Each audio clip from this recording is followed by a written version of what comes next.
यह गाथा है गोंडवाना की उस पवित्र भूमि की, जहां शौर्य की गूंज हर घाटी और जंगल में सुनाई देती थी, जहां बेटियां सिर्फ घरों की शोभा नहीं बल्कि रणभूमि की ध्वजा बनती थीं। यह कहानी है उसी पवित्र भूमि से जन्मी रानी दुर्गावती की, जिन्होंने बचपन से ही अदम्य साहस और अपराजेय जज्बे की मिसाल पेश की। वो नन्ही लड़की जिसने डर को कभी अपने पास भटकने नहीं दिया और हर कदम पर यह साबित किया कि साहस उम्र का मोहताज नहीं होता। क्या आप जानते हैं कैसे अपनी छोटी सी उम्र में ही उन्होंने अपने साल 1524 की, जब कालिंजर किले के समीप स्थित दुर्गा मंदिर से राजा कीर्तिदेव सिंह चंदेल मां भवानी की पूजा करके किले की ओर लौट रहे थे, उस समय उनके साथ अनेक पंडित और सैनिक भी चल रहे थे। पूरा किला भक्ति और श्रद्धा के माहौल में डूबा हुआ था। इसी बीच महल में अचानक हलचल मच गई। महारानी को प्रसव पीड़ा शुरू हो चुकी थी। कुछ समय बाद एक ढाई दौड़ते हुए आई और ऊंचे स्वर में खुशी का समाचार सुनाया, महाराज की जय हो, कन्या रत्न का जन्म हुआ है। हालांकि महाराज को पुत्र प्राप्ति की इच्छा थी, जो सिंहासन पर बैठकर उनके वंश की कीर्ति को आगे बढ़ा सके, लेकिन कन्या के आगमन ने भी उन्हें हर्ष और गर्व से भर दिया। महल में शीघ्र ही ज्योतिषियों को बुलाया गया। उन्होंने भविष्यवाणी की, यह कन्या तेजस्वी होगी, यह प्रजा का सम्मान और प्यार प्राप्त करेगी और उसका नाम सदियों तक इतिहास में अंकित रहेगा। हालांकि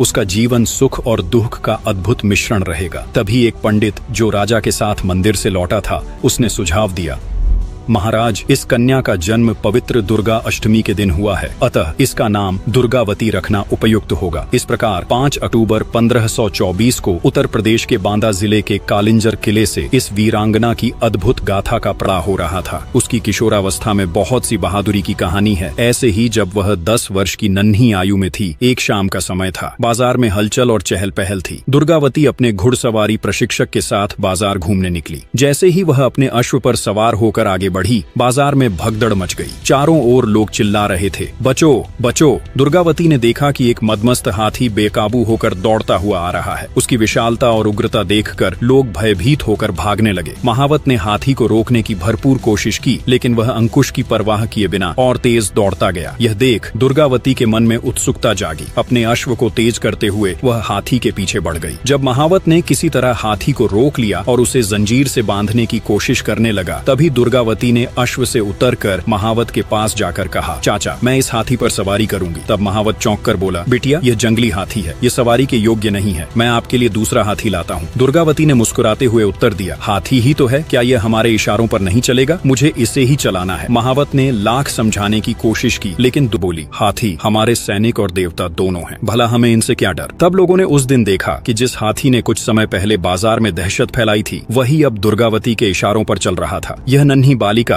अपने साहस और शौर्य से सबके लिए प्रेरणा बन गई। बाजार में हर कोई एक ही बात कह रहा था, यह कोई साधारण बच्ची नहीं, यह साक्षात गजवाहिनी दुर्गा है। दुर्गावती चाहती थी यह घटना को प्रजा उनके पिता तक न पहुंचाए, किंतु कीर्ति तो कौमुदी है। जब चांद निकलता है तब चांदनी दिखाई दे ही देती है। महाराज कीर्तिदेव सिंह पुत्री की गाथा सुनकर बोले, दुर्गावती एक दिन देवी दुर्गा की जैसी ही पूजी जाएगी। इसके हर कार्य साहस से भरे होते हैं। ऐसे ही एक और बहादुरी का किस्सा है। एक शाम दुर्गावती किले के प्रांगण में धनुष बाण का अभ्यास कर रही थी। आकाश में पक्षियों का झुंड उड़ रहा था और वातावरण शांत था। तभी उसने देखा कि एक बाज ने अचानक नीचे झपट्टा मारा और एक छोटे पक्षी को पकड़ने की कोशिश की। छोटा पक्षी तेजी से भागकर एक झाड़ी में छिप गया। बाज कुछ देर आसमान की विद्या में तो गुरु भी शिष्य बन जाए। दुर्गावती की शिक्षा घर में ही प्रारंभ हुई।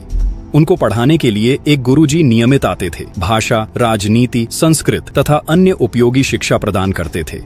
साथ ही शौर्य, पराक्रम, घुड़सवारी, तलवारबाजी, तैराकी आदि की शिक्षा का भी समुचित प्रबंध था। दुर्गावती स्वयं भी शारीरिक शिक्षा में निपुण थीं। जहां पर वह 13 वर्ष की अवस्था में वाल्मीकि रामायण को पढ़ लेती थीं, तो वहीं पर तलवारबाजी में उसके सामने अच्छे अच्छे योद्धा नहीं टिकते थे। ऐसे ही एक दिन राजकुमारी दुर्गावती ने सुना कि समीप के गांव में एक बाघ ने कई लोगों पर हमला किया है। तब उसने महाराज से कहा, पिताजी, मुझे उस बाघ का शिकार करने की अनुमति दीजिए। महाराज, जो अपनी पुत्री की निडरता से परिचित तो थे, परंतु चिंतित हो गए। उन्होंने कहा, बेटी, अभी तुम्हारी आयु बाघ का सामना करने योग्य नहीं है। मैं स्वयं शिकार के लिए जाऊंगा, लेकिन तुम मेरे साथ देखने चल सकती हो। इसके बाद महाराज शिकार दल के साथ गांव की ओर रवाना हुए और दुर्गावती भी उनके साथ गई। उस समय रामचेरी राजकुमारी दुर्गावती की सबसे अच्छे सहेली और साथी में से एक थी। हर समय उनके साथ रहती थी। गाँव पहुँचने पर एक मचान तैयार किया गया और शिकार के लिए बकरी को बांधा गया। दुर्गावती और रामचेरी को एक ऊंचे मचान पर बैठा दिया गया ताकि वे शिकार का दृश्य देख सकें। कई घंटे बीत गए, लेकिन लेकिन बाघ का कोई अता पता नहीं था। सबकी आंखों में थकान झलकने लगी। दुर्गावती को यह प्रतीक्षा असहनीय लगी। उसने रामचेरी से कहा, यहाँ बैठे रहने से कुछ नहीं होगा, हमें खुद आगे बढ़ना चाहिए। तब दोनों मचान से नीचे उतरी और सावधानी पूर्वक जंगल के भीतर चल पड़ी। कुछ ही देर में सामने से बाघ आता दिखाई दिया। रामचेरी घबराकर बोली, राजकुमारी, वह बहुत पास है। दुर्गावती ने तुरंत उसे पेड़ पर चढ़ने का आदेश दिया और स्वयं बाघ का सामना करने के लिए तैयार हो गई। उसने अपना बायां पैर दृढ़ता से जमीन पर टिकाया, धनुष पर बाण चढ़ाया और पूरी एकाग्रता के साथ बाघ पर निशाना साधा। बाण बाघ की गर्दन में इतनी तीव्रता से लगा कि उसकी दहाड़ जंगल में गूंज उठी। बाघ ने अंतिम बार उछाल मारी और वहीं ढेर हो गया। सैनिक और महाराज कीर्तिदेव सिंह तुरंत वहां पहुंचे। बाघ की हालत देखकर महाराज समझ गए कि दुर्गावती ने यह असाधारण शिकार किया है। उन्होंने अपनी पुत्री को गले लगाते हुए कहा, आज तुमने साबित कर दिया कि तुम केवल मेरी पुत्री नहीं बल्कि मेरे राज्य का भविष्य हो। 14 वर्ष की आयु में दुर्गावती न केवल शारीरिक रूप से सशक्त थी बल्कि अपने विचारों में भी परिपक्वता दिखाती थी। महाराज कीर्तिदेव सिंह को विश्वास हो गया था कि उनकी यह तेजस्विनी पुत्री एक दिन कालिंजर की महान रानी बनेगी।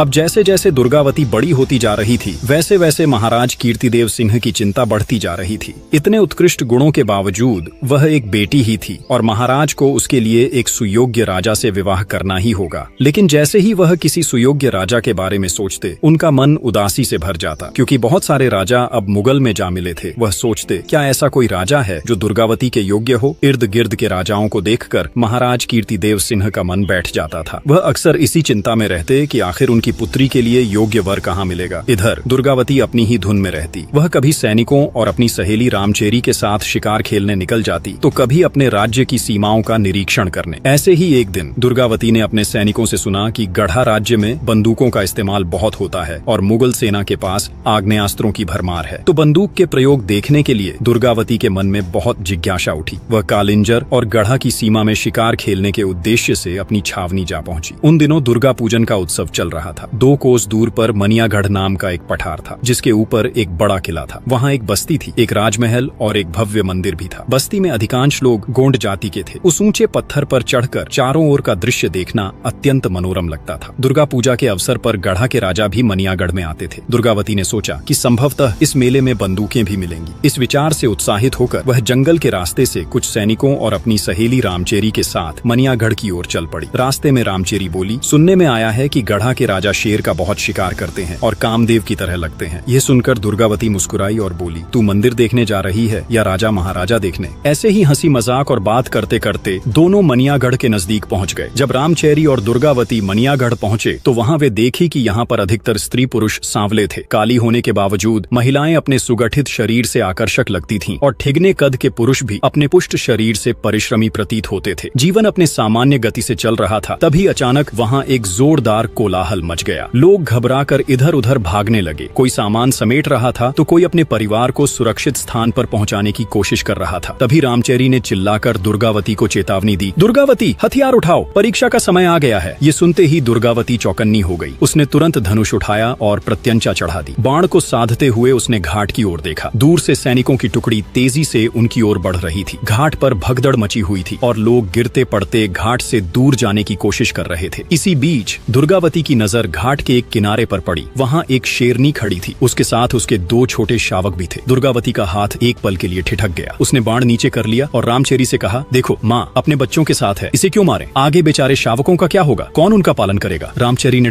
वह अपने शावकों के साथ यहाँ तक नहीं आ पाएगी। माँ कभी अपने बच्चों की जान खतरे में नहीं डालेगी। हमें इन्हें छोड़ देना चाहिए। तब रामचेरी ने हल्के गुस्से से कहा, अगर यह सिंह होता तो क्या तब भी छोड़ देती? दुर्गावती ने मुस्कुराकर कहा, सिंह और शेरनी में फर्क होता है रामचेरी। माँ का हृदय बच्चों के लिए हमेशा कोमल होता है। इसे अकेला छोड़ देना ही उचित है। तभी इस बातचीत के बीच शेरनी अपने शावकों को लेकर पेड़ों के झुरमुट में गायब हो गई। तब तक सैनिक भी दुर्गावती के पास पहुंच चुके थे। दुर्गावती ने उनकी ओर देखा और उनके साथ अपने पड़ाव की ओर बढ़ गई। यह खबर जैसे ही महाराज कीर्तिदेव सिंह तक पहुंचा वह तुरंत मनियागढ़ की ओर रवाना हो गए। इधर पड़ाव में दिन ढलते ही दुर्गावती और रामचेरी अपने कक्ष में विश्राम करने चली गईं। दोपहर की शेरनी और उसके बच्चे ने ऐसा माहौल बना दिया था कि नींद दूर दूर तक नजर नहीं आ रही थी। बाहर जंगल शांत था लेकिन दुर्गावती का मन बेचैन था। रामचेरी जो दुर्गावती के पास लेटी थी अपनी चंचलता से बाज नहीं आई। उसने अपनी चुप्पी तोड़ी और कहा, राजकुमारी, किस गूढ़ विचार में डूबी हो? किस तत्व पर यह गंभीर मंथन चल रहा है? दुर्गावती ने, तुम्हारे ख्यालों में नहीं है? कितने निश्चिंत और निडर होकर माँ के साथ उछल कूद कर रहे थे। सचमुच माँ तो भगवान होती है। और फिर कैसे वह शेरनी अपने शावकों को लेकर पेड़ों के झुरमुट में गायब हो गई? सोचो, क्या उन मासूम शावकों को पता होगा कि एक दिन वे ऐसे सिंह बनेंगे जिनकी एक दहाड़ से पूरा जंगल थर्रा जाएगा। शावकों को यह एहसास नहीं होगा कि वे एक दिन खतरनाक राजा बनने वाले हैं। यही तो है बचपन का सौंदर्य। हर खूंखार सिंह का भी एक दुलारा बचपन होता है। दुर्गावती ने हल्की झुंझलाहट के साथ कहा, तो तू जंगल में मुझे शिक्षा देने आई है क्या? तभी रामचेरी बोली, तो क्या कोई गंभीर योजना बना रही हो राजकुमारी अपने आने वाली भविष्य का, जो मेरी बातें बुरी लग रही है? दुर्गावती ने उसकी ओर गहरी नजर से देखा और कहा, चुप हो जाएगी या कुछ और बोलने का इरादा है? तब रामचेरी ने गंभीर होकर जवाब दिया, ओह, क्या अब इस पड़ाव में चुप्पी का कोई नया नियम लागू हो चुका है जिसका मुझे अभी